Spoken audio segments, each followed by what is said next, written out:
ఒక అందమైన పర్వత ప్రాంతంలో ఆర్యన్ అనే యువకుడు ఉండేవాడు. అతను చిన్నప్పటినుంచే గొప్ప వీరుడిగా ఎదగాలని కలలు కనేవాడు. ఒకరోజు అడవిలో విలువిద్య సాధన చేస్తుండగా అతనికి ఒక వింతైన మెరుపు కనిపించింది. ఆ మెరుపు అతడిని ఒక రహస్య మార్గం వైపు నడిపించింది. ఆ మార్గం ఎక్కడికి వెళ్తుందో అని ఆర్యన్ ఎంతో కుతూహలంతో ముందుకు సాగాడు. ఆ రహస్య మార్గం ఆర్యన్ను ఒక పురాతన గుహ దగ్గరకు చేర్చింది. అక్కడ ధ్యానంలో ఉన్న భార్గవ అనే వృద్ధమునిని చూసి ఆర్యన్ ఆశ్చర్యపోయాడు. "నువ్వు వస్తావని నాకు తెలుసు ఆర్యన్. నీ తండ్రి వారసత్వాన్ని స్వీకరించే సమయం వచ్చింది" అని ముని కళ్ళు తెరిచి నెమ్మదిగా చెప్పారు. ఆ మాటలు విన్న ఆర్యన్కు తన తండ్రి గురించి మరిన్ని విషయాలు తెలుసుకోవాలనే ఆతృత పెరిగింది. ముని ఒక మెరుస్తున్న లాకెట్ను ఆర్యన్కు అందించారు. "ఇది అగ్నిచంద్రుడి శక్తికి కీలకం. నీ తండ్రి ఈ శక్తిని రక్షించడానికి తన ప్రాణాలను పణంగా పెట్టాడు. ఇప్పుడు దుష్ట వృత్రాసురుడు ఈ శక్తిని దొంగిలించడానికి ప్రయత్నిస్తున్నాడు" అని వివరించారు. ఆర్యన్ ఆ లాకెట్ను చేతిలోకి తీసుకోగానే అతనిలో తెలియని ఒక గొప్ప శక్తి ప్రవహిస్తున్నట్లు అనిపించింది. ఆర్యన్కు సహాయం చేయడానికి అతని స్నేహితురాలు మిథిల అక్కడికి చేరుకుంది. ఆమె పురాతన గ్రంథాల గురించి బాగా తెలిసిన తెలివైన అమ్మాయి. "ఆర్యన్, అగ్నిచంద్రుడి ఆలయం ఎక్కడ ఉందో ఈ పాతపటంలో ఉంది. మనం త్వరగా వెళ్ళాలి" అని మిథిల ఒక తోలుతో చేసిన పటాన్ని చూపించింది. ఇద్దరూ కలిసి తమ సాహస యాత్రను ప్రారంభించారు.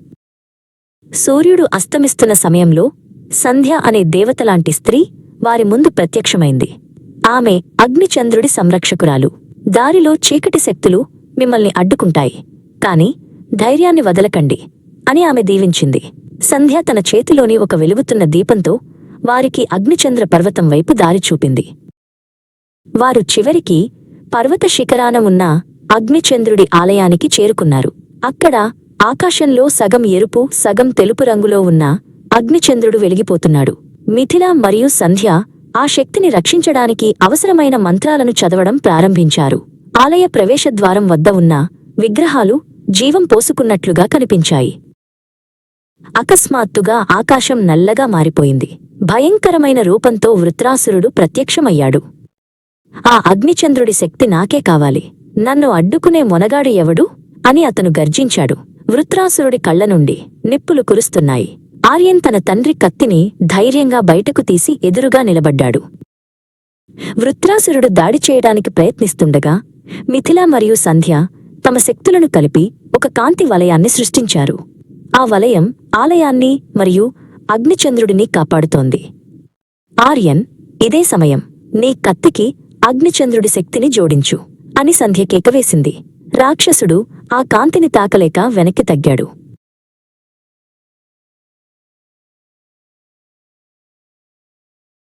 ఆర్యన్ అగ్నిచంద్రుడి వైపు చూశాడు. ఆ చంద్రుడి నుండి ఒక కిరణం ఆర్యన్ కత్తిని తాకింది. కత్తి ధగధగమని మెరుస్తూ మండుతున్నట్లుగా మారింది. ఆర్యన్ ఒక్క ఉదుటన గాలిలోకి ఎగిరి వృత్రాసురుడి గుండెపై దాడి చేశాడు. భయంకరమైన వెలుగుతో వృత్రాసురుడు మాయమైపోయాడు. చీకటి తొలగిపోయి వెలుగు నిండింది.